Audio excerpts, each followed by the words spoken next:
नमस्कार दोस्तों। NCERT seventh class geography का आज हम सेवन्थ चैप्टर पढ़ने वाले हैं। इसके अलावा इसमें लेसन में मैं कोशिश करूंगा कि आगे वाले लेसन जैसे 8, 9, 10 है वो भी पूरा कराने की कोशिश करूंगा। ठीक है, तो ये आज मेरे हिसाब से सेवन्थ क्लास के एनसीईआरटी का लास्ट पार्ट हो सकता है। इसके बाद से कल हम एट्थ वाली एनसीईआरटी शुरू करेंगे। ऐसे करके हम 12वीं एनसीईआरटी जल्दी कंप्लीट कर लेंगे। ठीक है, तो दोस्तों आपका लगभग काम प्रीलिम्स का काम आपका हो जाएगा, इवन मेंस का भी काम हो जाएगा। जैसे मेरा अनुभव है कि आज मैं जैसे एट्थ क्लास की एनसीईआरटी को पढ़ रहा था और नोट्स बना रहा था, तो मुझे वहाँ से बहुत सारे ऐसे क्वेश्चन में नोट्स मिले हैं एनसीईआरटी एट्थ क्लास में, जो इससे कि उससे क्या हुआ है कि मेंस की एग्जाम में जो क्वेश्चन पूछे जाते हैं। अब एनसीईआरटी को हम क्या करते हैं, बहुत कम आंकते हैं कि एनसीईआरटी मेंस में उतना काम नहीं आती। तो दोस्तों ज्योग्राफी के जो सेक्शन में जो क्वेश्चन आए 2020 में, क्वेश्चन लो इस्पात वाला एक लोकेशन बेस्ड क्वेश्चन आया था। इसके अलावा जो भूस्खलन का क्वेश्चन पहले भी आया है। इसके अलावा इंडस्ट्री वाले क्वेश्चन भी और भी आए हैं। तो एट्थ क्लास की एनसीईआरटी में इतना अच्छा ज्ञान दिया गया है कि मुझे ऐसा लगता है कि एट्थ क्लास की पूरी एनसीईआरटी मेंस के एग्जाम के लिए बहुत इंपॉर्टेंट है। तो वो तो कल चलो हम जब पढ़ेंगे तो आपको बताऊंगा। वहाँ पे मैंने काफ़ी अच्छे मेंस के क्वेश्चन ऐड किए हैं और उनका मॉडल आंसर भी साथ में करा दूंगा। तो मेरा ये अनुभव है कि आप एनसीईआरटी है ना, इनको ज़्यादा महत्व दो। 6 से लेकर 12th की एनसीईआरटी आपका ज्योग्राफी सेक्शन में लगभग आपके मेंस और प्री के पूरे क्वेश्चन आपको वहाँ से करवा सकती है। आप बड़ी किताबों के पीछे मत भागना। सविंदर सिंह होगी, माजिद हुसैन होगी, या कोई अन्य जो बुक आपको सजेस्ट करे दोस्तों, मत जाना। बहुत नुकसान भी होगा, टाइम कंज्यूम होगा, और वहाँ से वो चीज़ें सीख नहीं पाओगे जो एनसीईआरटी से आप सीख पाओगे कम समय में, और ज़्यादा बार रिवाइज कर पाओगे इन चीज़ों को। तो चलिए, ये एक बेसिक नॉलेज आपको हमेशा रखना चाहिए कि आप कोई कुछ बोले कि इसके हिसाब से ये क्वेश्चन आया है, वहाँ से इसके हिसाब के से वहाँ से 2-4 क्वेश्चन आए, तो उनके पीछे मत भागना। जो मेन कंटेंट जिन चीज़ों को हम पढ़ते आए हैं, Laxmikanth, polity, spectrum, NCERT geography, इन्हीं को आप ज़्यादा महत्व देना।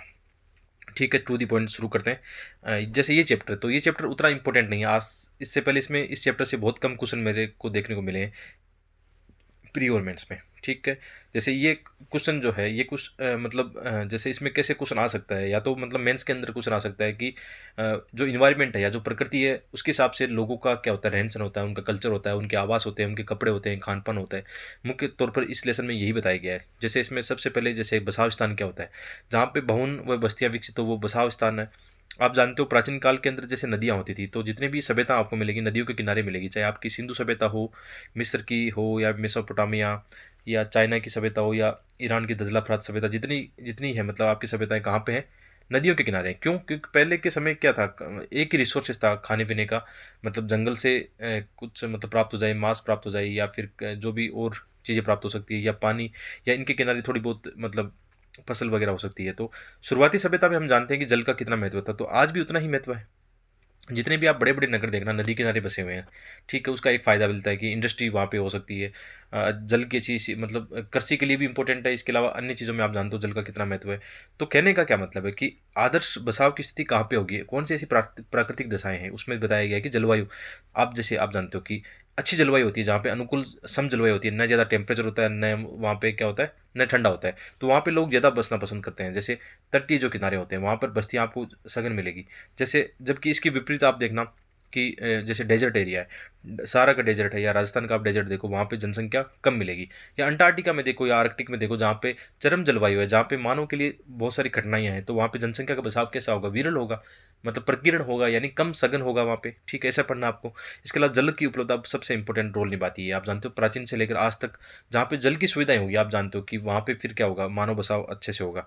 इसके अलावा उपयुक्त भूमि, यानी अच्छे से भूमि है, उबड़ खाबड़ नहीं है, या पहाड़ी टेरेन नहीं है, तो एक समतल मैदान होगा, वहाँ पे जनसंख्या बसाव आपको ज़्यादा देखने को मिलेगा। एग्जाम्पल ले लो हिमालय और जो सिंधु गंगा ब्रह्मपुत्र का मैदान ले लो, कहाँ पे ज़्यादा जनसंख्या है, मैदानों में ज़्यादा जनसंख्या है, तो ऐसे पढ़ना है आपको। उपजाऊ मिट्टी बहुत इंपॉर्टेंट होता है, क्योंकि उत्पादन से ही फिर इंडस्ट्री होती है, इंडस्ट्री से फिर व्यापार होता है, व्यापार से ही जीडीपी ग्रो करती है। तो सबसे पहले मिट्टी का कितना इंपॉर्टेंट रोल होता है आप जानते हो। तो बसाव कहाँ पे होगा, उपजाऊ मिट्टी होगी। इसीलिए तो मानते हैं ना कि हमारा जो ब्रह्मपुत्र गंगा ब्रह्मपुत्र का मैदान है, बंगाल और बांग्लादेश सब सर्वाधिक यहाँ पे सघन जनघनत्व है, सघन मानव बसाव है। इसी कारण है कि उपजाऊ मिट्टी है, उसके कारण अच्छी फसलें होती है, फसलों से अच्छे मतलब इंडस्ट्री होगी, उद्योग होगा, कृषि आधारित उद्योग होगा, उससे व्यापार होगा, फिर अच्छे से मतलब आयात निर्यात होगा, तो वहाँ पे सघन मानव जनसंख्या होगी। ठीक है, इसके अलावा ये बताते हैं कि प्रारंभिक वही जो बात अभी हमने की, प्रारंभिक बस्तियाँ नदी घाटियों के पास, बाद में मानव बस्तियाँ बड़ी होती चली गई क्योंकि व्यापार, वाणिज्य, विनिर्माण का विकास होता चला गया। तो इस प्रकार हम देख सकते हैं कि बस्तियों को 2 भागों में बाँट सकते हैं कि बस्तियाँ 2 प्रकार की होती है। कुछ बस्तियाँ स्थायी होती है, कुछ अस्थायी होती है। यदि आप स्थायी की बात करो तो हमारे जो ग्रामीण और शहर है, जहाँ पे आज बस्तियाँ बसाई गई है ना, बड़े शहरों में अच्छे से वेल सेटल किया गया है। जैसे चंडीगढ़ का एग्ज़ाम्पल ले लो, वहाँ पे आयताकार मतलब प्रतिरूप में बस्तियाँ बसाई गई है। जयपुर का एग्ज़ाम्पल ले सकते हो या अन्य एग्ज़ाम्पल भी ले सकते हो। इसके अलावा जैसे ग्रामीण क्षेत्रों में आप जानते हो कि वहाँ पे कृषि, मत्स्य पालन, वानिकी, दस्तकारी आदि बस्तियों का प्रमुख व्यवसाय होते हैं। शहरों पे प्रमुख व्यवसाय क्या होंगे? उद्योग, व्यापार, सेवा, परिवहन वगैरह, इंश्योरेंस आदि मतलब प्रमुख रूप से इनके आर्थिक व्यवसाय होंगे। कुछ अस्थायी बस्तियाँ होती हैं। अस्थायी बस्तियों में आप जानते हो कि जैसे आपने कभी सुना हो गुज्जर और बकरवाल कहाँ पे? इसके अलावा अन्य मतलब आदिवासी या जनजाति या घुमक्कड़ जनजाति भी है जो कि पशुपालन करती है, एक स्थान से दूसरे स्थान पर जाती है, तो उनके एग्ज़ाम्पल आएँगे अस्थायी में, ठीक है?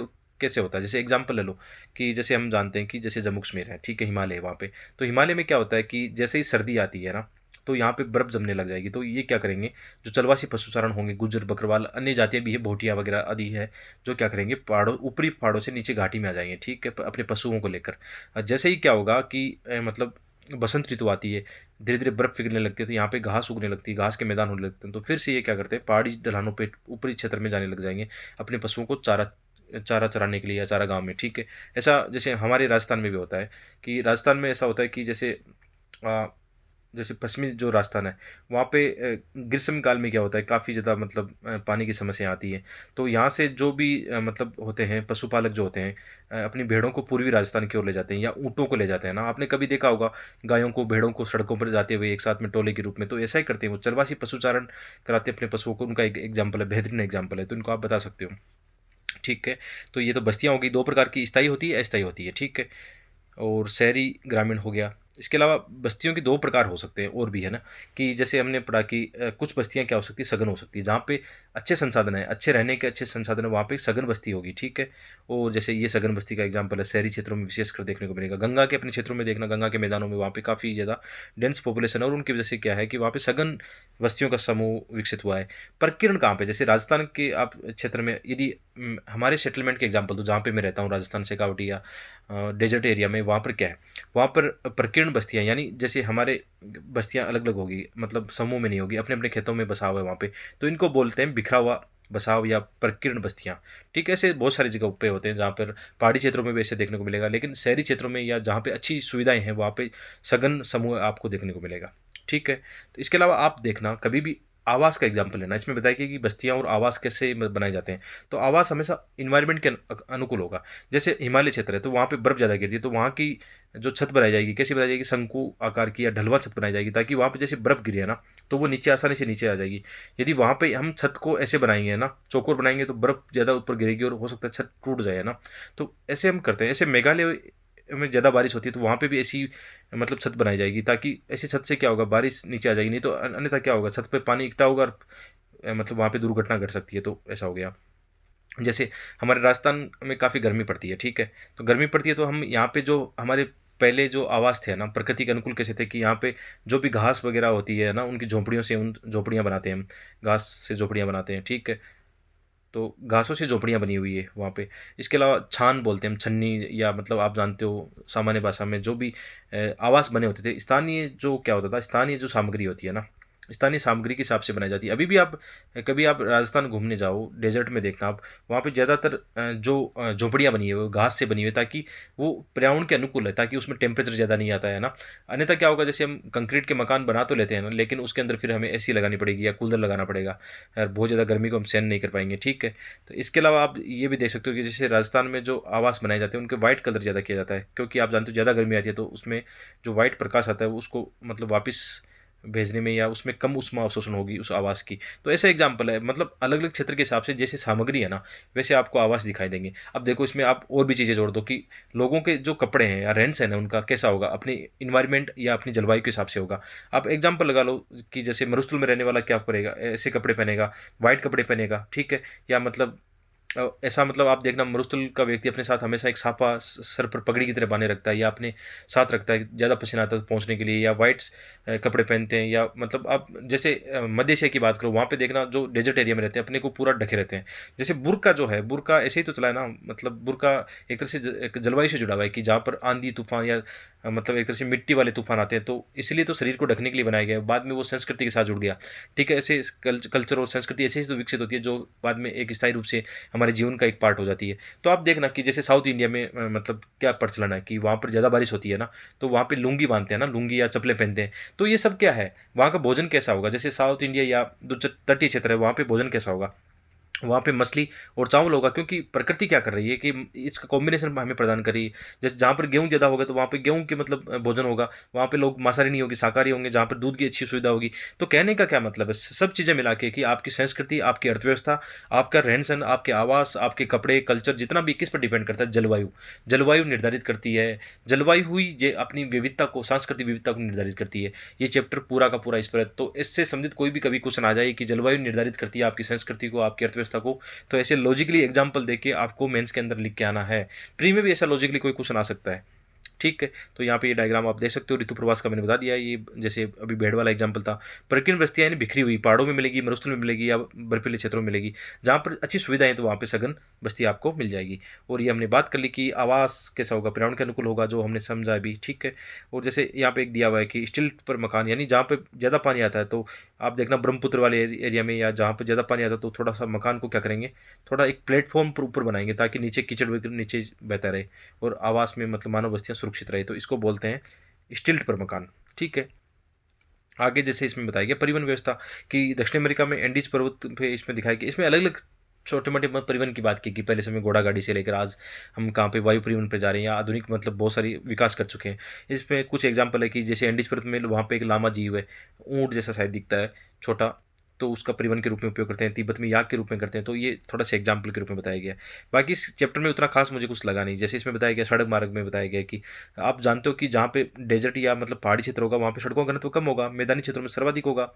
रेल मार्ग इसमें बताया गया ट्रांस साइबेरियन विश्व का सबसे लंबा रेल मार्ग, अभी डायग्राम में देख लेंगे, वो बताया गया है। इसके अलावा जलमार्ग, अंतर्देशीय जलमार्ग और समुद्री जलमार्ग के बारे में बताया गया है। अंतर्देशीय में गंगा, ब्रह्मपुत्र, ग्रेट लेक, उत्तरी अमेरिका, नील नदी, अफ्रीका का इसका एग्जाम्पल दिया गया है। सिंगापुर में समुद्री मुंबई आदि इनको बताया गया है। वायु मार्ग भी इसमें बताया गया है। तो मतलब इस एनसीईआरटी में इस चैप्टर में एग्जाम के लिहाज से मुझे इस चैप्टर की बात कर रहा हूँ उतना खास लगा नहीं है। थोड़ी लॉजिकल चीज़ें जो हमने चर्चा की है उन्हीं पर बेस्ट क्वेश्चन आ सकते हैं। ठीक है, इसके अलावा इसमें भारत के अनेक राष्ट्रीय व राज्य राजमार्ग है। भारत में एक्सप्रेसवे का निर्माण नवीनतम है। सवर्ण चतुर्भुजी महामार्ग दिल्ली, मुंबई, चेन्नई, कोलकाता को जोड़ता है। ये फैक्ट दिया हुआ है। इसके अलावा जाइनिंग से लासा के बीच चलने वाली रेलगाड़ी समुद्र तल से 4000 मीटर की ऊंचाई पर चलती है, जिसका सबसे ऊंचा बिंदु समुद्र तल से 5072 मीटर पर। ये फैक्ट तो बदलते रहते हैं, लेकिन चलो ऐसा क्वेश्चन कभी आ जाए तो पता नहीं, बॉक्स वाले क्वेश्चन, बॉक्स में जो चीज़ें जानकारी वहाँ से क्वेश्चन बन सकता है प्री में। इसके अलावा यहाँ पे जैसे ट्रांस साइबेरियन रेल मार्ग, ये लगभग 9000 किलोमीटर से अधिक है। मतलब आप इसको जोड़ सकते हो कि ये मतलब प्रशांत महासागर से शुरू होता है और ये जाता है आपका लगभग यूरोप तक, है ना। यूराल पर्वतमाला को भी पार करके जाता है। लगभग 9000 किलोमीटर से भी ज़्यादा इसका लंबाई है। कितना इंपॉर्टेंट है, तो यहाँ से कभी पूछ ले, हो सकता है कोई फैक्चुअल क्वेश्चन यहाँ से बन जाए। तो ट्रांस साइबेरियन विश्व का सबसे लंबा रेल मार्ग है। पश्चिमी रूस में ये सेंट पीटर्सबर्ग के प्रशांत महासागरीय तट व्लादिवोस्टक जोड़ता है। यहाँ पे सेंट पीटर्सबर्ग है और यहाँ पे आपका व्लादिवोस्टक है, इसको जोड़ता है, बहुत ही लंबा है। ठीक है, तो फैक्चुअल कोई निकल आए तो देख लेना इसको। बाकी यहाँ पे ये जैसे इसमें लास्ट में डायग्राम दिया गया है, इसमें बताया गया महत्वपूर्ण वायु मार्ग और जल मार्ग दिखाए गए हैं, है ना। कभी कोई लॉजिकल यहाँ से क्वेश्चन बनाना चाहिए तो बना सकता है कि जैसे एग्जाम्पल के तौर पर हम देखें कि जैसे आपको लॉजिकल कैसे बनेगा। जैसे इंडिया से हम यहाँ पे अपना जैसे जलमार्ग जो होता है ना, यहाँ पे जलमार्ग कौन सा, रेड डॉट डॉट वाला है ना जलमार्ग है। जैसे इंडिया से मतलब कोई इधर जाना चाहे तो ये रास्ता हमारे पास है, इस तरफ से मलक्का जल संधि पार करके। ठीक है, और यहाँ पे हम जा सकते हैं कहाँ पे, जापान की ओर जा सकते हैं, यूएस की ओर जा सकते हैं। इसके अलावा स्वेज नहर को पार करके इस तरफ से ये शॉर्टेस्ट रूट है ना। यहाँ पे ऐसा कुछ लॉजिकल बन सकता है। जैसे हाल ही में एक स्वेज नहर में एक जहाज अटका था, तो ऐसा कोई क्वेश्चन यहाँ से लॉजिक बनाए तो बन सकता है बनने को। बाकी इतना कोई खास इंपॉर्टेंट ये है नहीं। तो नेक्स्ट फिर लेसन आता है हमारा, ये अच्छा है, यहाँ से एग्जाम में अच्छे क्वेश्चन बन सकते हैं इस लेसन के। ठीक है, तो 8वां जो हमारा चैप्टर है, मानव पर्यावरण अन्योन्य क्रिया व उष्णकटिबंधीय उपोष्ण प्रदेश, मतलब ये पार्ट है कि किस प्रकार के इन्वायरमेंट में कैसे लोग रहते हैं, किस प्रकार वहाँ की पेड़ पौधे हैं, इसके अलावा जीव जंतु वहाँ पे रहते हैं, कैसी जलवायु है, उसके बारे में इसमें बताया गया है। तो इसमें एग्जाम्पल किसका दिया गया है? सबसे पहले अमेजन बेसिन का। तो अमेजन बेसिन से क्वेश्चन बन सकता है, ठीक है। तो यहाँ पे कुछ अच्छी जानकारी है। एक तो आपको ये लोकेशन पता होनी चाहिए कि अमेजन बेसिन कहाँ पे है, कितने देशों में ये फैला हुआ है, ये जानकारी आपको होनी चाहिए। जैसे यहाँ पे एंडीज पर्वतमाला है, पश्चिमी पर्वतमाला है, तो यहाँ से आप जानते हो कि अमेजन नदी निकलती है, और इसकी बहुत सारी यहाँ पे सहायक नदियाँ हैं, ठीक है, बहुत सारी सहायक नदियाँ हैं। एक तो इंपॉर्टेंट ये होना चाहिए। अच्छा, आपको एक चीज़ और बताता हूँ, कभी कभी ऐसे क्वेश्चन आते हैं कि जैसे ये 0 डिग्री है, तो 0 डिग्री उत्तरी दक्षिण अमेरिका के कितने देशों से गुजरता है, ये आपका क्वेश्चन होता है, ठीक है। आपको ये करना है, खुद करना है। जैसे इसमें लगभग 3 देश होने चाहिए मेरे हिसाब से, जहाँ तक मुझे ध्यान में। आपका एक इक्वेडर हो गया, एक कोलंबिया और एक ब्राज़ील, 3 देश इक्वेडर पर दक्षिण अमेरिका के देश है। तो ऐसे आपको लॉजिकली करना चाहिए। जब भी आप कोई मैप देखो ना, तो आपका माइंड वर्क करना चाहिए ऐसे, ठीक है। जैसे इसमें मकर रेखा है, मकर रेखा की बात करें तो मकर रेखा कितने देशों से गुजरती है? इसमें मेरे हिसाब से 4 होने चाहिए, चिल्ली, अर्जेंटीना, प्रागवे और हो गया ब्राज़ील। 4 देश से यहाँ पे मकर रेखा गुजरती है। ब्राज़ील ऐसा देश है जहाँ से, एकमात्र शायद देश होगा जहाँ से कर्क और मकर गुजरती है, ब्राज़ील। तो ऐसे क्वेश्चन आ सकते हैं, पहले भी आए हैं, मुझे पता है 2010 से पहले तो ऐसे क्वेश्चन बहुत सारे आए हैं, लेकिन अभी भी आ सकते हैं, कोई गारंटी नहीं है। तो ये लॉजिकल चीज़ें कर लिया करो आप, है ना। यहाँ पे जितनी भी नदी दी गई है, तो आपकी जिम्मेदारी बनती है एटलस से जितनी भी नदियाँ, उनकी सहायक नदियाँ, उनको देखना है आपको, ठीक है। ये तो बात हो गई मैपिंग की, कि मैपिंग कैसे करनी है आपको। यही तरीका होता है मैपिंग करने का। मैं भी बता सकता हूँ, लेकिन खुद करोगे ज़्यादा सीखोगे। मैंने भी बहुत सारी प्रैक्टिस की है, काफ़ी अच्छे से मैप की, पहले मेरे अटेम्प्ट मैंने ऐसी कोशिश की है, लेकिन आजकल मैं मैपिंग नहीं कम करता हूँ, क्योंकि अब एक आइडिया हो जाता है कि हाँ ऐसा होने वाला है। लेकिन करनी चाहिए, मैं आने वाले समय में ज़रूर करूँगा। बाकी आप अपने से करो, ठीक है। जैसे इसमें है कि स्पेन के खोजकर्ता जब यहाँ पे आए थे, अमेजन बेसिन पर यहाँ के जो स्थानीय आदिवासी हैं उन्होंने आक्रमण कर दिया था, और इनको इनकी कहते हैं ना कि नानी याद दिला दी। तो इनको नानी तो याद नहीं दिलाई, इन्होंने क्या किया, रोमन साम्राज्य की जो अमेजोन्स महिला योद्धा थी उनकी याद दिला दी, और इसलिए इनका नाम पड़ा कि यार ये तो अमेजन है, मतलब अमेजन, अमेजिंग, अमेजन, ऐसा कुछ नाम पड़ा, ठीक है। ऐसा कुछ कई फैक्चुअल बनाना चाहे तो बना सकता है, ठीक है। तो कहने का मतलब है आगे कि अमेजन नदी विश्व की सबसे बड़ी नदी है। कैसे? बेसिन और अफवाह जल ग्रहण के आधार पर। सबसे लंबी नदी तो हो गई आपकी नील लंबाई के आधार पर, है ना, लेकिन बेसिन के आधार पर, अफवाह तंत्र के आधार पर आपकी है अमेजन नदी, इस दृष्टिकोण से। तो अमेजन नदी पश्चिम से पर्वतों से निकलकर अंटार्कटिक महासागर में गिरती है। कई बार ये पूछ लेते हैं कहाँ से ओरिजिन होती है, कहाँ पे ये महासागर में गिरती है, सागर में गिरती है। अमेजन बेसिन कहाँ पे? Ecuador, Peru, Colombia, Brazil, Bolivia, Venezuela. आप देख लेना, अभी हमने बात की इतने देशों में ये अमेजन बेसिन फैला हुआ है। तो यहाँ से बॉक्स में छोटी छोटी चीज़ें आ सकती है। तो ये तो हम पढ़ चुके हैं कि आप इसको पॉज करके आराम से देखना, या पीडीएफ, पूरी पीडीएफ आज मैं टेलीग्राम पे डाल दूंगा। और दोस्तों आप चिंता मत करो, जैसे जैसे लेसन में नोट्स बनाता हूँ वैसे वैसे मैं इनकी वीडियो बनाता हूँ, और फिर वैसे अपने आप ही मैं जिम्मेदारी के साथ में पीडीएफ डाल दूंगा, चिंता मत करना। और जैसे ही 7th क्लास की एनसीईआरटी पूरी होगी अपनी जैसे, तो मैं इसकी पूरी पीडीएफ भी एक साथ डाल दूंगा, आपको चिंता करने की आवश्यकता नहीं है बिल्कुल। और नहीं डालूँ तो आप कमेंट में याद दिला देना, बिल्कुल आपके साथ बिल्कुल अच्छा व्यवहार किया जाएगा, कोई दिक्कत नहीं है। इसके अलावा जैसे सहायक नदियाँ हैं।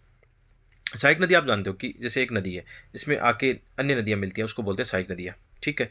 और वितरिकाएँ क्या होती है? तो एक सहायक, जब एक मुख्य नदी होती है ना, इससे जब पानी अलग अलग बढ़ जाता है तो उसको बोलते हैं वितरिकाएँ। तो सहायक तो होती है आके मिलती है, ठीक है, और वितरिकाएँ क्या होती है? इससे निकलती है। तो ऐसा क्वेश्चन भी आ सकता है कई बार, तो ईजी है। इसके अलावा यदि इनकी जलवायु देखना चाहो, तो जैसे भूमध्य रेखा पर आप जान सकते हो अमेजन बेसिन की भूमध्य रेखा की जलवायु है, नम और गर्म अति आर्द्र जलवायु है, प्रतिदिन यहाँ पे वर्षा होती है, उच्च तापमान है।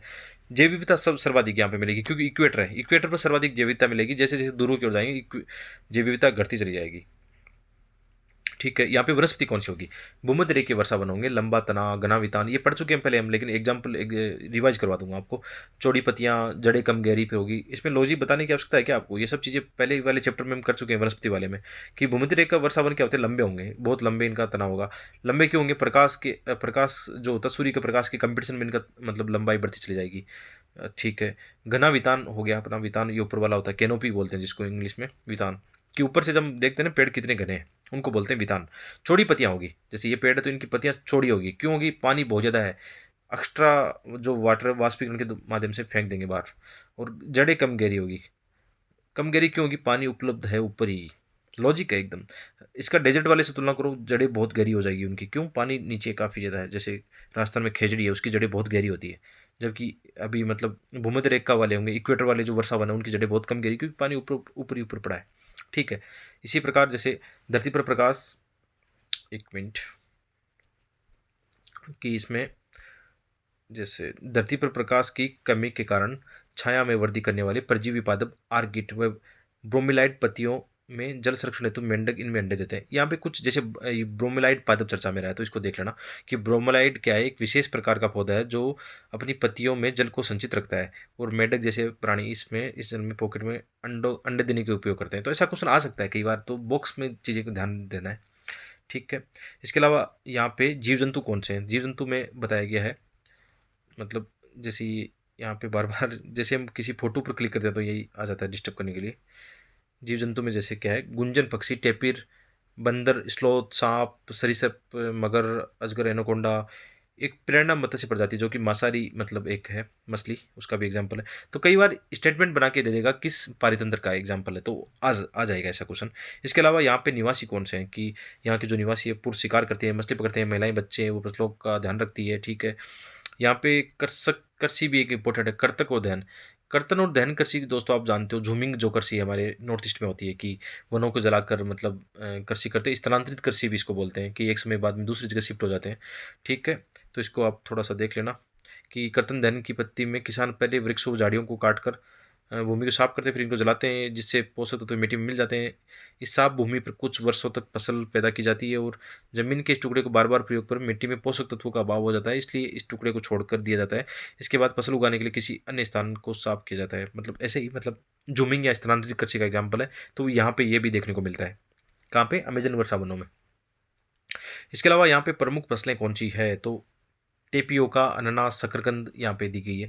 एनसीईआरटी में छोटी छोटी बातें हैं लेकिन बहुत ही काम की बातें हैं, यूपीएससी यहाँ से क्वेश्चन उठा सकती है प्रीलिम्स में और मेंस में।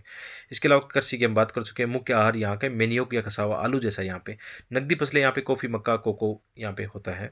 इसके अलावा इनके घर के जो आकार होते हैं, सामान्य जो गरीब व्यक्ति हैं, मध्यम वर्ग है, इनके आकार कैसे होते हैं, मतलब सामान्य झोपड़ियाँ छत्ते के आकार वाले छप्पर होते हैं। लेकिन जो थोड़े से बड़े व्यक्ति हैं, मतलब जिनके पास पैसा ठीक ठाक है, तो वो क्या करते हैं, तीव्र ढाल वाले अपार्टमेंट बनाते हैं।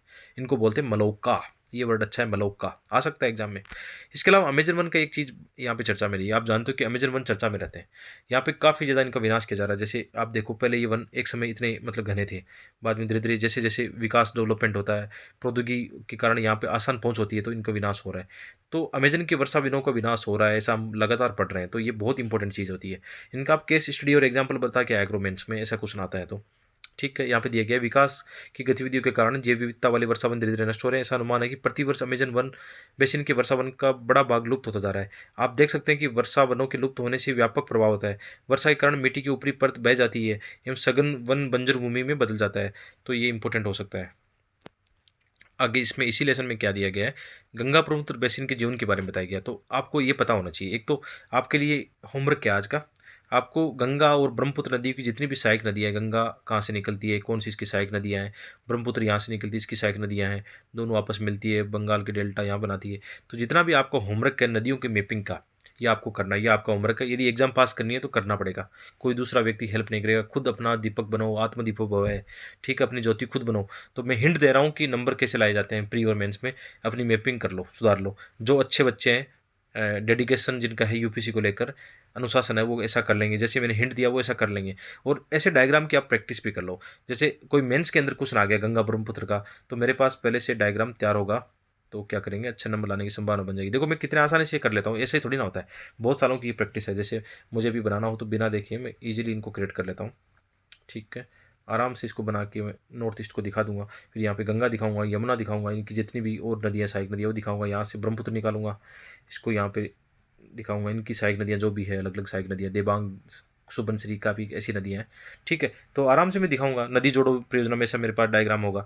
तो बार बार जो हिंट दे रहा हूँ तो पकड़ लो, नंबर आएंगे पक्का, क्योंकि आपको वो व्यक्ति पढ़ा रहा है जो खुद ला चुका है यार। या जानते हो ना, 821 मेंस में आए हैं मेरे।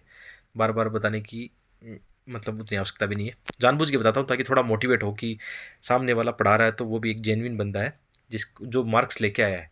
तो जो बता रहा है तो मार्क्स आपके भी आएंगे फिर। ठीक है। 821 मार्क्स लेकर लोग प्रॉपर आईएएस बन गए। प्रॉपर आईएएस नहीं, जिस साल, जैसे मेरा एग्जांपल देता हूँ मैं, 2016 में मेरे ये मार्क्स आए थे ना। ठीक है। तो 2016 में ऐसा हुआ था कि जिन मेरे एक दोस्त है, मतलब जिनके 821-22 मेंस में थे ना, उनकी रैंक आप देखना 2016 में, आपको पूरी लिस्ट किसी के पास हो तो उनकी रैंक शायद 150 के आसपास है, जिनके मेंस में थे। क्योंकि उनके इंटरव्यू में मतलब 190 प्लस मार्क्स थे, तो इनकी रैंक बनी थी 150 के आसपास। अब देखो मेरे 821 है, लेकिन मेरा सिलेक्शन नहीं, क्योंकि इंटरव्यू में आप जानते हो बहुत कम मार्क्स मिले थे। और दूसरा फिर मेंस में भी 5-10 नंबर ऊपर होते तो सिलेक्शन हो जाता, मतलब मेरा रुका था 10-12 नंबर से, फाइनली रुका था। तो चिंता मत करना, आप अच्छे पढ़ रहे हो, मतलब अच्छे लेसन पढ़ रहे हो, अच्छे व्यक्ति से पढ़ रहे हो, तो विश्वास बनाए रखना। ऐसा नॉलेज मतलब बहुत कम लोगों को मिल पाएगा कि जो मतलब टू द पॉइंट पढ़ाता है, या एक तरह से मतलब सही एग्जाम के लिहाज से पढ़ाता है, तो आपको फ़ायदा ही होने वाला है।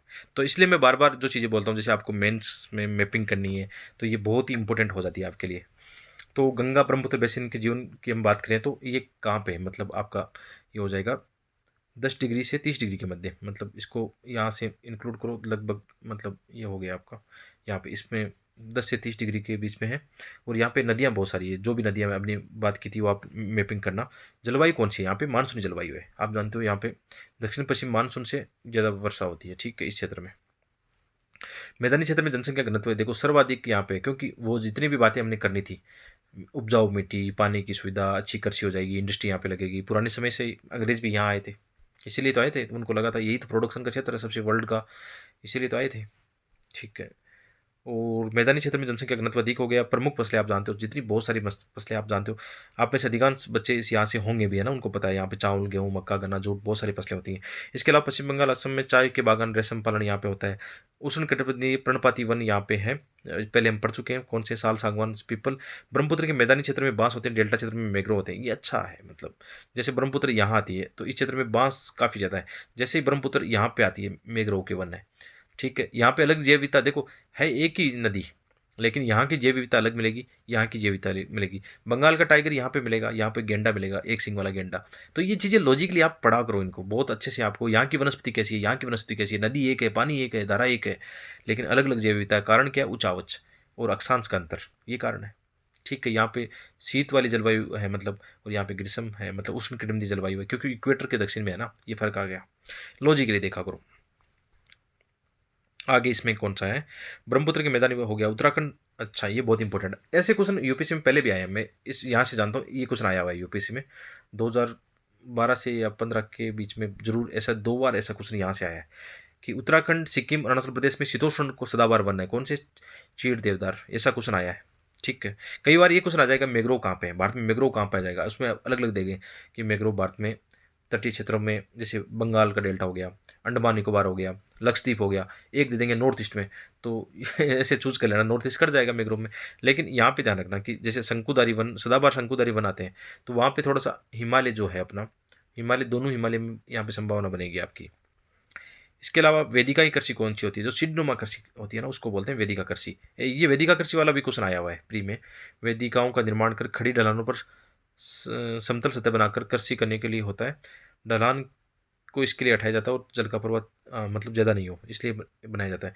इसके अलावा इस क्षेत्र में कौन से जीव जंतु पाए जाते हैं, हाथी, बाघ, हिरण, बंदर। ब्रह्मपुत्र मैदानी क्षेत्र में आप जानते हो कि एक सिंह का गेंडा पाया जाएगा, वहाँ पे भी टाइगर होगा अलग, मानस वगैरह उधर वहाँ पे है, काजीरंगा वहाँ पे है। डेल्टा क्षेत्र में बंगाल टाइगर, जो व्हाइट टाइगर है ना, मगर, घड़ियाल आदि प्रजातियाँ पाई जाएगी। मत्स्य प्रजातियाँ यहाँ पे कौन सी है, रोहू, कतला, हिल्सा। ऐसा आ सकता है कई बार, कौन सी मछली प्रजाति है। गंगा ब्रह्मपुत्र नदी में एलोन झील, ये डॉल्फिन वाला तो क्वेश्चन आया है शायद, जहाँ तक मुझे याद है 2015 या 16 में डॉल्फिन वाला क्वेश्चन आ चुका है, ठीक है। जो गंगा वाले डॉल्फिन है उसका क्वेश्चन आया हुआ है, जिसको सुसु बोलते हैं। अंधी डॉल्फिन भी है, दिखाई नहीं देता इनको, ये शायद कैसे, जैसे सोनार या रडार तरंगों से मतलब अपनी गति करती है। जल की शुद्धता का मापक है, जहाँ पर ये पाई जाएगी इसका मतलब जल वहाँ पे ठीक ठाक है। हाल ही में ये क्या हुआ है कि जैसे आपका कानपुर, इलाहाबाद, इधर मतलब काफ़ी ज़्यादा मतलब नदी का प्रदूषण बढ़ा है ना, उसके कारण ये अंधी डॉल्फिन या सुसु कम दिखाई दे रही है, तो इसका मतलब प्रदूषण वहाँ पे ज़्यादा बढ़ रहा है। इसके अलावा पहाड़ी व ढलानी क्षेत्र में वेदिका कृषि होती है, ठीक है। तो यहाँ से देखो ये क्वेश्चन आया हुआ है। गंगा और ब्रह्मपुत्र नदी के एलोन जल में पाई जाने वाली डॉल्फिन स्थानीय भाषा में सुसु कहते हैं। अंधी डॉल्फिन सुसु की उपस्थिति से जल की शुद्धता का पता चलता है। रासायनिक की अत्यधिक मात्रा वाली गैर उपचारित औद्योगिक व शहरी गंदगी प्रजातियों को नष्ट कर रही है, ये इंपॉर्टेंट है, इसलिए आया था क्वेश्चन, चर्चा में रहा था। यहाँ पे केस स्टडी भी आप बता सकते हो कोई इसकी, जैसे इसमें एनसीईआरटी में केस स्टडी दी गई है, किस प्रकार झील से मतलब एक आजीविका का एक अच्छा साधन हो सकता है, मत्स्य पालन हो सकता है, पर्यटन हो सकता है, कृषि सिंचाई है, पशुपालन है, रोजगार है। एनसीईआरटी में केस स्टडी दी गई है, तो केस स्टडी आपको आनी चाहिए, शॉर्ट में कहीं भी आप बता रहे हो तो केस स्टडी बता सकते हो। इसके अलावा यहाँ पे काफ़ी ज़्यादा पर्यटन स्थल है, धार्मिक पर्यटन है, इलाहाबाद का हो गया, वाराणसी, बिहार, बौद्ध स्तूप, बहुत सारे हैं, आप बता सकते हो। अरुणाचल प्रदेश में आप जानते हो वहाँ पे विशिष्ट जनजाति, बहुत संस्कृति भी है, ठीक है। असम में काजीरंगा, मानस, बहुत सारी चीज़ें यहाँ पे एनसीईआरटी में बस इतनी चीज़ें दी गई थी, ठीक है। अगला चैप्टर हमारा इसका एनसीईआरटी का कंटिन्यू करते हैं। शीतोष्ण घास स्थल में जीवन। दोस्तों हम पहले पढ़ चुके हैं घास स्थल दो है, जैसे ये 0 डिग्री है, तो 0 से 30 डिग्री में है आपका उपोष्ण यानी उष्ण कटिबंधीय घास, गर्म घास के मैदान। और 30 डिग्री से ऊपर जो घास है वो शीतोष्ण वाले घास है। लॉजिक है, कोई मतलब रट्टा नहीं मारना, क्योंकि गर्म प्रदेश है तो गर्म घासें होंगी। कितनी घासें हमने पढ़ी थी याद है आपको? लास्ट जो वीडियो था उसमें पढ़ी थी 0 डिग्री से 30। तो यहाँ पे हमने ब्राज़ील, एक तो सवाना घास होगी अफ्रीका में, ठीक है, ब्राज़ील में पड़ी थी लानोज कंपोज ऐसा कुछ पड़ा था ना, एक वेनेजुला में पड़ी थी। 3 घासें गर्म घासों का एग्जाम्पल थी, बाकी प्रेरी ठंडी शीतोष्ण हो गई आपका। फिर पढ़ा था हमने स्टेफी हो गई, वेल्ड हो गई, मतलब ऐसी बहुत सारी घासें लास्ट चैप्टर में पढ़ चुके हैं, ठीक है, याद होनी चाहिए आपको। तो शीतोष्ण घास स्थल को जीवन देखेंगे अभी। तो घास स्थल बोलते हैं कि ये पृथ्वी के 1/4 भाग पर घास स्थल है। और प्रेरी का यहाँ पे एग्जाम्पल है कि इसको बोलते हैं घास का सागर, ठीक है। अब आपको, अब जैसे उत्तरी अमेरिका का ये मैप है, तो आपको ये पता होना चाहिए कि उत्तरी अमेरिका महाद्वीप से केवल मेक्सिको से गुजरती है क्या, कर्क रेखा, ये होना पता होना चाहिए। दूसरा पता होना चाहिए यहाँ पे रॉकी पर्वतमाला है, लोकेशन होनी चाहिए आपके पास, ठीक है।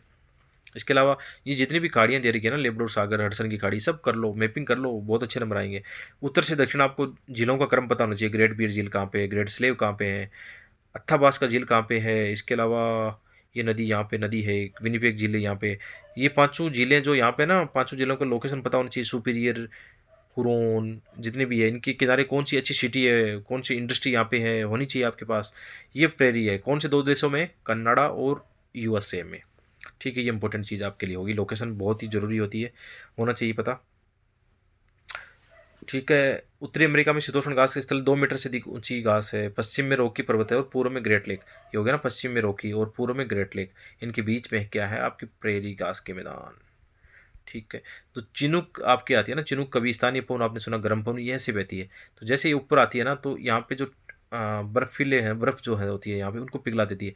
इसके कारण इस मैदान को वाटर मिलता है और घास अच्छे से ग्रो करती है। घास अच्छे से ग्रो करी तो पशुपालन होगा, पशुपालन होगा तो यहाँ पे दूध इंडस्ट्री होगी, दूध इंडस्ट्री होगा तो व्यापार होगा, व्यापार होगा तो नदियों से इनको बंदरगाह के माध्यम से यूरोप की ओर इनको भेजा जाएगा। विश्व के अन्य भागों में भी ये प्रोडक्शन, खाद्य प्रोडक्शन भेजा जाएगा। ऐसे पढ़ना है लॉजिकली, ठीक है। तो उत्तरी अमेरिका में ये हम पढ़ चुके हैं। तो यूएसए व कनाडा में है नदी कौन सी, यहाँ मिसिसिपी की सहायक नदी है। मिसिसिपी दोस्तों यहाँ पे आके खाड़ी में गिरती है, तो इसकी जो सहायक नदी है ना, वो इस क्षेत्र में बहती है। इसके अलावा कनाडा में कौन सी नदी है, सास्केचुआन, सास्केचुआन ये नदी, ये इस क्षेत्र में अपवित होती है, इसकी सहायक नदी है, इसको यहाँ पे अपवित करती है या सिंचित करती है। इसके अलावा प्राचीन मानव या मूल निवासी जो अमेरिका के रेड इंडियन है ना, वो यहाँ पे रहते थे। इनका यहाँ पे जो प्रेरी है उनका मुख्य आवास स्थल है। इसके अलावा अपाची, क्रो, क्री, पानी, अन्य जनजातियाँ भी यहाँ पे प्रमुख रूप से मूल निवासी यहाँ पे हैं, अभी भी हैं। देखो यहाँ पे अच्छे से बताया गया है। प्रेरी घास के मैदान अमेरिकी मूल निवासी रेड इंडियन के मतलब घर है का निवासी स्थल है। वे लोग इस महाद्वीप के वास्तविक निवासी थे। प्रेरी अन्य आदिवासियों जैसे अपाची, क्रो, क्री और पोनी के भी निवास स्थल रहे हैं। यहाँ पे एक पवन दे रखी है कि चिनुक जो है ना, एक गर्म स्थानीय पवन है जो कि शीत ऋतु में बहती है। याद रखना कब बहती है, कहाँ से बहती है, उत्तर से दक्षिण बहती है, दक्षिण से उत्तर बहती है, ये ध्यान रखना, ठीक है। शीत ऋतु में बहती है तथा कम समय में तापमान बढ़ा देती है। गर्म पवन है इसलिए तापमान बढ़ा देगी। अभी हम बात की ना, ये दक्षिण से उत्तर की ओर जाती है। कब बहती है, शीत ऋतु में बहती है। यदि ये उत्तर से बहती तो फिर ठंडी होती, तो गर्म है क्योंकि साउथ से आती है, इसलिए याद रखना लॉजिक यही है इसमें।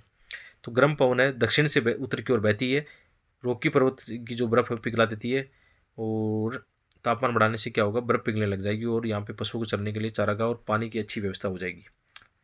तो ये आपका हो गया यहाँ पे। अब देखेंगे हम जलवायु। महाद्वीप के मध्य भाग चरम जलवायु, महाद्वीपीय जलवायु है। आप जानते हो कि सर्दियों में यहाँ पे टेम्परेचर जो है ना, कभी कभी -50 डिग्री चला जाता है। आपने हाल ही में एक घटना पढ़ी होगी, पोलर वोर्टिक्स। ये एनसीईआरटी में नहीं था, मैंने जानबूझ के यहाँ पे जोड़ा है। पोलर वोर्टिक्स की घटना क्या है देखते हैं। देखो ये उत्तरी अमेरिका है, इसमें पोलर वोर्टिक्स यानी पोलर से क्या होती है, ठंडी हवाएं, चक्रवात, ठीक है, यहाँ पे इस ओर आते हैं।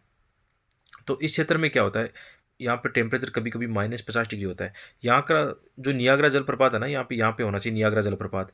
इसका जो पानी बहता है ना, वो बहते बहते मतलब बर्फ़ के रूप में जम जाता है, एकदम स्थायी रूप से जम जाता है। कब, जब पोलर वोर्टिक्स आता है ना, पोलर वोर्टिक्स अक्सर शीतकाल में यहाँ पे जो ध्रुवीय ठंडी हवाएं आती हैं, मतलब चक्रवाती हवाएं आती हैं, तो उसके कारण ऐसा होता है। तो पोलर वोर्टिक्स ये होता है। बाकी जलवायु विज्ञान में इसको पढ़ेंगे पोलर वोर्टिक्स क्या है, ऐसा क्वेश्चन आ सकता है कई बार, पोलर वोर्टिक्स की संभावना बनती है। तो यहाँ पे चरम जलवायु, चरम जलवायु कहाँ पर है, जहाँ पे मतलब सर्दी के अंदर बहुत ज़्यादा टेम्परेचर गिर जाए, इसके अलावा जहाँ पे गर्मियों में बहुत ज़्यादा टेम्परेचर बढ़ जाए तो इसको चरम चरम जलवायु बोलते हैं। तो ये महाद्वीपीय ठंडी जलवायु है। ग्रीष्म ऋतु में तापमान 20 डिग्री के आसपास रहता है, शीत ऋतु में -20 डिग्री यानी 50 तक भी चला जाता है, -50।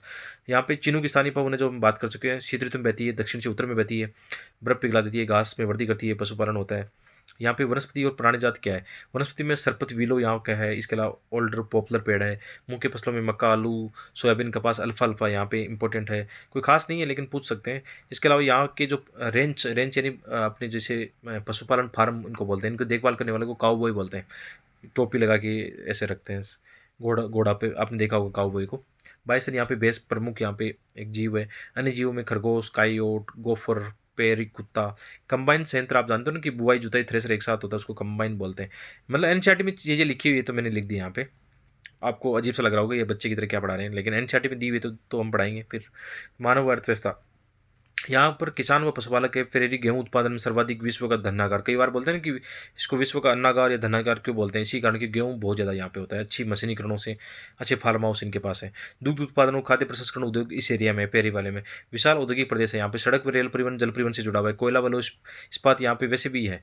कोयला और लौह इस्पात आपकी जो ये ग्रेट लेक है ना 5, वहाँ पे अच्छी इनकी लोकेशन, इसीलिए तो यहाँ पे बड़ी बड़ी इंडस्ट्री शहर भी बसे हुए हैं ना, याद रखना। यहाँ पे उत्तरी अमेरिका में यूएस और कनाडा की काफ़ी इंडस्ट्री एरिया इस एरिया में है, क्योंकि यहाँ पे प्राकृतिक संसाधन अच्छे हैं। अच्छा उनका जल परिवहन से उनका जुड़ा हुआ है, कहाँ पर अटलांटिक महासागर तक जुड़ा हुआ है। नदी जल मार्ग द्वारा अटलांटिक महासागर के साथ बंदरगाह से इनका जुड़ा हुआ है, तो बहुत ही इनका लाभदायक लोकेशन है। इसके अलावा वेल्ड घास के मैदान, वेल्ड घास के मैदान हम पढ़ चुके हैं कहाँ पे, दक्षिणी अमेरिका में, सॉरी दक्षिणी अमेरिका में नहीं, दक्षिणी अफ्रीका में है। ठीक है। शीतोष्ण घास, ये शीतोष्ण घास का है, लगभग 600 से 1100 मीटर की ऊंचाई पर है। ड्रेकनब्रग्स जो पर्वत है यहाँ पे, याद रखना, ये क्वेश्चन आ सकते हैं।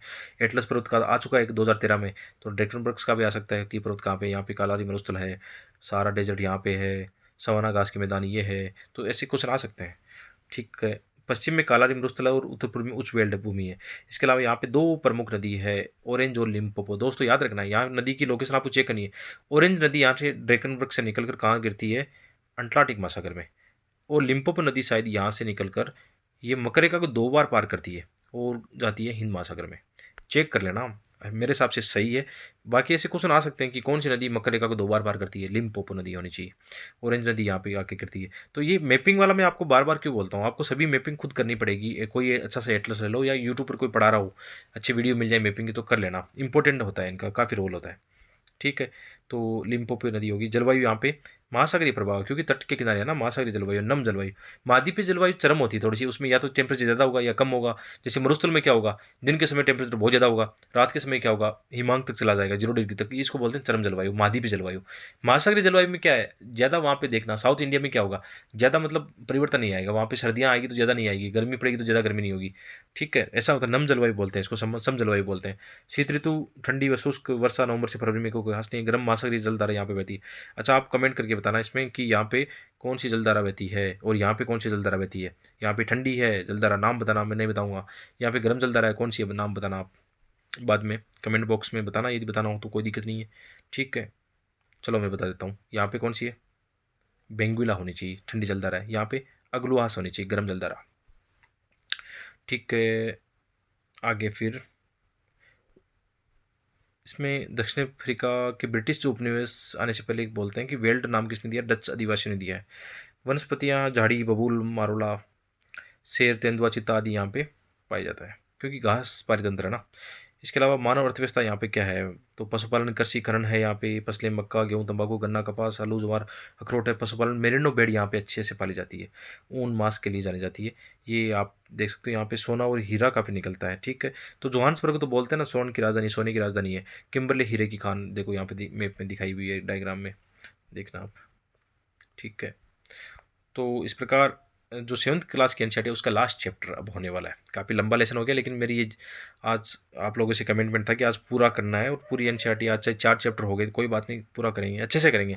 और ये लेसन बहुत शानदार हुआ है दोस्तों, इतना नॉलेजफुल रहा है आप लोगों के लिए, बिल्कुल एकदम मेरे लिए भी रहा है, क्योंकि मुझे भी आईएएस बनना है, पक्का बनना है। तो मेरे लिए भी ये रिविजन हो गया एक तरह से बहुत अच्छे से। ठीक है। तो इसमें क्या है, रेगिस्तान में जीवन, ये देखेंगे। रेगिस्तान क्या है, शुष्क प्रदेश, वर्षा कम, तापमान, वाष्पीकरण अधिक, विरल वनस्पति जीव और मानव अधिवास वहाँ पे कम होगा। रेगिस्तान ठंडे और गर्म दोनों हो सकते हैं। ठीक है, सबसे पहले आपको बताता हूँ रेगिस्तान बनते कैसे, आज बता देता हूँ चलो। रेगिस्तान बनने के 3 कारण हैं। ये क्वेश्चन 2013 की मेंस के एग्जाम आया था कि रेगिस्तान महाद्वीप के पश्चिमी भाग पर क्यों है। जैसे एग्जाम्पल लेते हैं कि ये अफ्रीका है, ठीक है, महाद्वीप का तो रेगिस्तान यहाँ पे पश्चिम भाग में है ना। क्वेश्चन आया था कि महाद्वीप के पश्चिम भाग में क्यों है। याद रखना, जितने भी मरुस्थल है एक तो उपोष्ण बेल्ट में है। उपोष्ण बेल्ट कौन सा होता है? जो 30 डिग्री वाला बेल्ट होता है ना, उपोष्ण बेल्ट, 30 डिग्री वाला बेल्ट उपोष्ण बेल्ट होता है। जिसमें बादल नहीं बनते हैं, क्योंकि इक्वेटर से बादल उठ के यहाँ जाते हैं और इक्वेटर पर बारिश होती है। लेकिन उपोष्ण बेल्ट पे जब ऊपरी वायुमंडलीय परिसंचरण में जब नीचे आता है तो हाई प्रेशर बनता है, तो इस ऊपर बादल नहीं होते। तो इसको याद रखो कि उपोष्ण बेल्ट में क्या होता है, बादल नहीं बनते। हाई प्रेशर के कारण क्या होती है, यहाँ पर हवाएं मतलब बारिश लेके नहीं आती है ना। एक तो कारण ये हो गया। तो जैसे हम देखते हैं, ये वर्ल्ड का मैप बनाते हैं एक बार। ये दक्षिणी अमेरिका है, ठीक है, उत्तरी अमेरिका भी बना देते हैं, यहाँ पे अफ्रीका बना देते हैं। आप जैसा बने वैसा बना दो भी, कोई बात नहीं, ज़्यादा में यहाँ पे डिमांड नहीं है ज़्यादा। मतलब ये ऑस्ट्रेलिया हो गया यहाँ पे, ये ऐसा करके हमने बना लिया, ठीक है, वर्ल्ड का मैप बना लिया। अब इसमें हम क्या दिखाएंगे कि जितने भी मरुस्थल है वो महाद्वीप के पश्चिमी किनारे पर क्यों है। तो हमने पहले क्या बात की थी, एक बात तो कितने की उपोष्ण बेल्ट की बात कर रहे हैं। जैसे यहाँ से लगभग आप मानो कि उपोष्ण बेल्ट यहाँ पे मकर कर्क रेखा होगी ना, 30 डिग्री मानो, और साउथ में 30 डिग्री आप कहाँ से मानोगे, आप मान के चलो इधर से, चलो ठीक है, 30 डिग्री यहाँ पे साउथ में। तो एक तो रीजन ये होता है कि मरुस्थल कहाँ पे होगा, उपोष्ण बेल्ट में होगा। क्यों क्यों होगा, उपोष्ण बेल्ट में बादल नहीं है, ठीक है, उपोष्ण बेल्ट में बादल नहीं बनते हैं, बारिश नहीं होती है। एक रीजन हो गया। दूसरा रीजन है यहाँ पे पवन जो है ना लास्ट में पहुंचती है। जैसे यहाँ से दक्षिण पूर्वी व्यापारिक पवन आती है तो यहाँ अच्छी बारिश होगी, आगे बढ़ेगी कम बारिश होगी, घास होगा। आगे बढ़ेगी बहुत ही कम बारिश होगी तो क्या होगा, मरुस्थल होगा। तो इसको बोलते हैं कि पवन क्या है, यहाँ पे लास्ट में पहुंचती है, इसको बोलते हैं अपतटीय बोलते हैं या उपतटीय बोलते हैं। उपतटीय यानी अपतटीय है, लास्ट में पहुंचती है, इसको ऐसा याद रखो कि पवन यहाँ पे लास्ट आती है। पहला रीजन क्या था, उपोषण बेल्ट में बादल नहीं होती, वर्षा नहीं होती, हाई प्रेशर बेल्ट है, ठीक है। तो पहला रीजन। दूसरा रीजन, पवन लास्ट में पहुंचती है इसलिए मरुस्थल होता है। यहाँ पे देख लो, पवन लास्ट में पहुंचेगी तो मरुस्थल है। यहाँ पे पवन लास्ट में पहुंचती है तो मरुस्थल है, ठीक है। यहाँ पे भी मरुस्थल है। दो रीजन। थर्ड रीजन क्या है, महाद्वीप के पश्चिमी भाग पर ठंडी जलधारा, ये ठंडी जलधारा, ठीक है, इस पार्ट पर ठंडी जलधारा होती है। यहाँ पे ठंडी जलधारा बहती है पश्चिम पार्ट पर। ठंडी जलधारा बहेगी तो क्या होगी, आर्द्रता में कमी करेगी, है ना, संघनन को कम कर देगी या वाष्पीकरण कम होगा। गर्म जलधारा में तो वाष्पीकरण होगा तो संघनन होगा, बारिश होगी। ठंडी जलधारा में ऐसा नहीं होगा। तो तीन कारण बता दिए, उपोष्ण बेल्ट, पवन अब तट लास्ट में पहुंचती है, अब तटीय है, और तीसरा ठंडी जलधारा। तो ये मरुस्थल बनने के कारण होते हैं, ठीक है। जहाँ बारिश नहीं है वहाँ मरुस्थल है, और क्या, सिंपल सी बात है। तो सारा क्या है, गर्म रेगिस्तान है, विश्व का सबसे बड़ा है। क्षेत्रफल कितना है, 8.54 लाख वर्ग किलोमीटर, 11 देशों में फैला हुआ है। अल्जीरिया, चाड, मिस्र, ये आपका होमवर्क हो गया मैपिंग का। इसकी भी मैपिंग करनी है, कहाँ से मकर रेखा गुजरती है, कहाँ से इसमें से कर्क गुजरेगी, कहाँ से इक्वेटर गुजरेगा। एकमात्र महाद्वीप होगा जिनमें से तीनों गुजरती है, ऐसा भी क्वेश्चन आता है। ऊपर से वो भी गुजरती है, कौन सी, ग्रीनविच रेखा गुजरती है। तो ऐसे क्वेश्चन आ जाते हैं कई बार, कहाँ से गुजरती है, कौन सा पॉइंट है जहाँ पे मतलब ग्रीनविच और ये मिलती है, भूमध्य रेखा, वो कौन सा पॉइंट है जहाँ पे ग्रीनविच और ये मिलता है। ऐसे क्वेश्चन आ जाते हैं कई बार, लॉजिकली करना हो तो बहुत से सारे यहाँ पे 11 देश हो गए लगभग, है ना, सारा रेगिस्तान के 11 देश हो गए। यहाँ पे नील नदी अच्छे से है मतलब। इसके अलावा जलवायु अत्यधिक गर्म और शुष्क होगी क्योंकि गर्म स्थल है। वर्षा बहुत ही कम, 25 से 50 होती है, लेकिन 25 से कम के आसपास ही होगी लगभग। दिन का टेम्परेचर कई बार 50 डिग्री से भी ज़्यादा चला जाता है, रात के समय 0 डिग्री तक हो जाता है। ये चरम मादीपीय जलवायु है एकदम। इसके अलावा वनस्पति यहाँ पे मरुस्थली होगी, कंटली झाड़ियाँ होगी, कैक्टस, खजूर, एकेसिया, पत्तियाँ छोटी होगी, सिंपल सी बात है। पत्तियाँ वाष्पीकरण थोड़ी नहीं ज़्यादा करना है, पत्तियाँ छोटी होगी, कांटों के रूप में रूपांतरित हो जाएगी। तने पर मोटी छाल होगी या मोम जैसी आकृति होगी, ताकि उसमें पत्तियों पर मोम जैसी होती है ताकि वाष्पीकरण कम हो। गहरी मतलब इसमें जड़ें होगी, आप जानते हो जड़ें गहरी अपने आप होगी कि पानी की तलाश में बहुत ही गहराई पर चली जाएगी, ठीक है। मरुदान यहाँ पे होंगे, ये क्वेश्चन आ सकता है, मरुदान कैसे बनता है, मरुध्यान। पवन द्वारा रेत को उड़ाकर ले जाने पर गर्तों का निर्माण होता है और भूमि के जल अपने आप सतह पर आ जाता है, ठीक है। जैसे ये यहाँ पे जगह है तो यहाँ से हमने ये परतें हटा दी ऊपर से, है ना, तो अपने आप ऐसा बन गया। तो यहाँ पे पानी की आ जाएगी, तो यहाँ पे क्या होगा, धीरे धीरे कोई कोई वनस्पति हो जाएगी। जैसे यहाँ पे खजूर के पेड़ हो जाएंगे, ये हो सकता है बड़ा मरुद्यान हो तो वहाँ पे फसलें भी उगाने लग जाएं, तो इसको बोलते हैं मरुद्यान। मरुद्यान ऐसे बनता है, इसको आप पढ़ लेना। और आपकी जानकर आश्चर्य होगा कि आज का सारा का रेगिस्तान एक समय में पूर्ण हरा भरा मैदान था। सारा की गुफाओं से प्राप्त चित्रों से ये ज्ञात होता है कि यहाँ नदियाँ व मगर पाए जाते थे। हाथी, शेर, जिराफ, शुतुरमुर्ग या भेड़। मतलब ये बात ये इंगित कर रहा है कि जलवायु परिवर्तन के कारण मरुस्थल की जैसी स्थिति है। हो सकता है वहाँ पे एक समय ये था। हम जानते हैं कि प्लेटें खिसकती भी है, तो एक समय सारा का रेगिस्तान कहाँ था, इक्वेटर के पास होगा, तो वहाँ पे ऑलरेडी जलवायु कैसी होगी, भूमध्य सागरीय जलवायु होगी। तो कहने का मतलब है कि एक तो प्लेट परिवर्तन सिद्धांत हमें ये बताता है कि महाद्वीप गति कर रहे हैं, तो एक समय सारा का रेगिस्तान कहाँ पे था, बाद में इस बेल्ट में आ गया कि अफ्रीका महाद्वीप आज उस बेल्ट में जहाँ पर वर्षा कम होती है, इसलिए सारा का रेगिस्तान बन गया। आज भी ये हो रहा है कि जैसे अल नीनो लाल नीनो के कारण पैटर्न चेंज हो रहा है, सारा एक रेगिस्तान में भी वर्षा होने लगी। तो जलवायु परिवर्तन के कारण ऐसी चीज़ें देखने को मिलती है। तो इसमें एक एग्जाम्पल भी है मरुद्यान का, कि मोरक्को में एक बहुत बड़ा टेफिला लेट मरुद्यान है, जो कि लगभग 13,000 वर्ग किलोमीटर फैला हुआ है। यहाँ पे काफ़ी मतलब फसलें और बाग लगाए गए हैं ना। जीव जंतु, ऊँट, छिपकलियाँ, सांप, बिच्छू आप जानते हुए होंगे।